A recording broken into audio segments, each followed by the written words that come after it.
মালিক ছেড়ে দেওয়া যায় না, এমন রব ছাড়া যায় না, এমন সৃষ্টিকর্তা বাদ দেওয়া যায় না রে ফেরাউন, তোকে বাদ দিতে পারি। এরপরে তাফসীরের মধ্যে আছে ফেরাউন তখন সিদ্ধান্ত দিছে তার লোকদেরকে আসিয়াকে জীবন্ত হত্যা না করে, মানে পেরেক তো মারছে, রক্ত ঝরছে, বলছে এই অবস্থাতেই আহা জীবন্ত, মানে এখনো হত্যাও করে নাই, যে জীবন্ত ছাগলের চামড়া গরুর চামড়া যেমনে ছিলে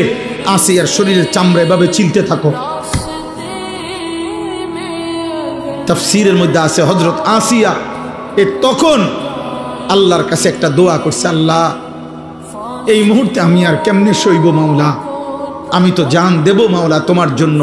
আমার শুধু একটা আবদার, আল্লাহ আমি জান্নাতে তুমি আল্লাহর সাথে, তুমি রবের সাথে তোমারে ভালোবেসে মাওলা আমি আমার জীবন দিচ্ছি, আমি তোমার সাথে জান্নাতে একটা ঘর চাই। রব্বি বিনি লি ইনদাকা বাইতান ফিল জান্নাহ, আল্লাহ তোমার সাথে জান্নাতে আমি একটা ঘর চাই, আমি ওই জান্নাতের ঘরটা চাই, আমার ইদ্দুরে আবদার। আল্লাহ তখন তাফসীরে আছে আল্লাহ জিব্রাইলকে বলছে, জিব্রাইল